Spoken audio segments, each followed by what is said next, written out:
my speech? Let me tell you, not yet. So let's begin. My dear flowers, life is full of questions. You may have a question right now in your head that why did I show you this flower for so long? I too have a question that why did I bring this flower at all? Waste of money. But sometimes finding an answer is really hard. An answer may be lying in a place millions of light years away from us. Or it may be lying in a place in some dark recess of our subconscious. And when we don't find the answer, we become hopeless. And we stop asking the question. And my dear friends, when we stop asking the question, the answer is lost forever. Even if the answer was waiting at the very next step that you didn't take. Now I still remember that day. I was back in home in Delhi, 1700 kilometers away from Bhubaneswar, far enough from my manager's rant. I was enjoying really watching old episodes of Comedy Nights with Kapil, having mere maa ki haath ki garma garam chai. And then my dad came back from office. Now my dad is a very interesting man. He is a senior advocate in Supreme Court of India. And you know what? In his college days, he was known as the angry young man. A wise man once said that the only constant in this world is change. I'll show him another constant, my dad. He's still the same angry young man. Now, you may have a question that how can he be still an angry young man? He must have grown old now, right? You ask that question to my dad. I think he'll give you a better answer. Now, when my dad returned from office, he sat next to me and he said, "Hey son, how is everything at work?"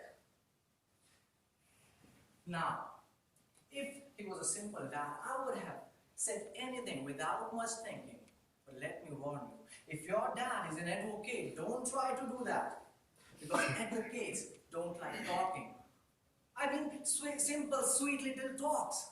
They like arguments. They like debates. You throw one loose statement here or there, and sir or madam, you can go home because you have lost your case already.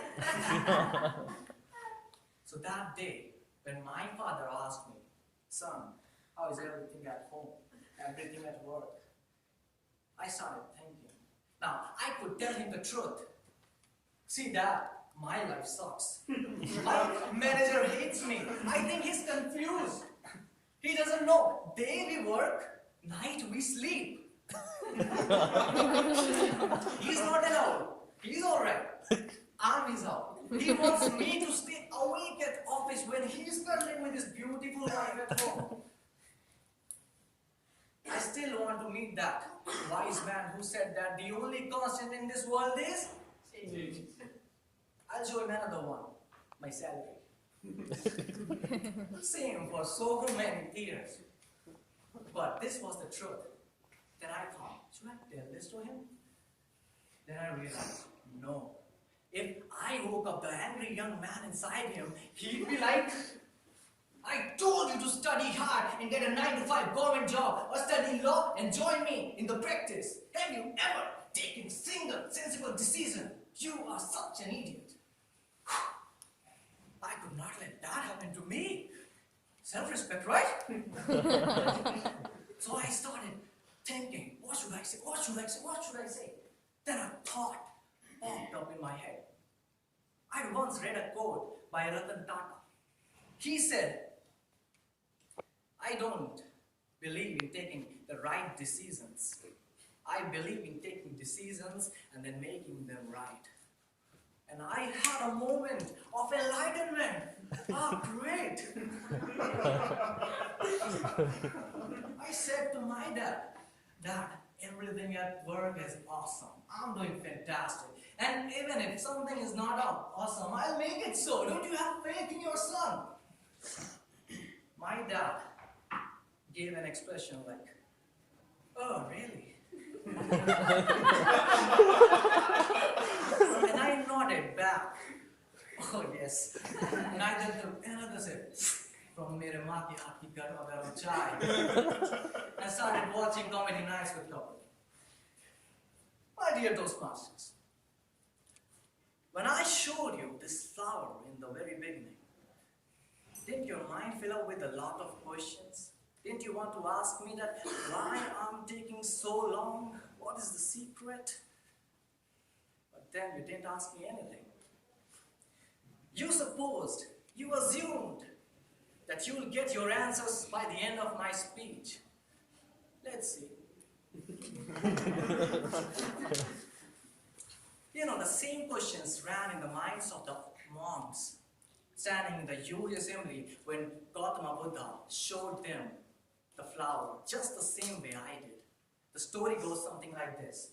One day, Mahatma Buddha returned after taking a walk in the forest. He brought with him a beautiful flower, and he held the flower in front of all those pupils for a really long time, and he did not speak anything in that while.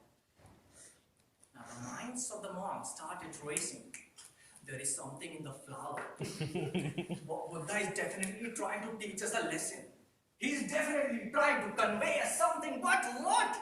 Everybody was scratching their heads. What is the message? What is the message? And in those scratching heads stood a man, calm and composed, known as Mahakashyap. Now, Mahakashyap wasn't scratching his head. He was smiling, looking at Buddha. And Buddha looked at him and smiled back. Everybody, the other monks, were in a state of shock. He understood the message. Mahakashyap understood the message. And they remained in that shock for a really long time. And you know what happened then? Buddha returned back to his shelter to meditate. And the story is over. Yes, the story is over. Thank you. Wait. There's something more to it. Well, I thought that you would stop me. I was expecting a question from you, but you didn't ask.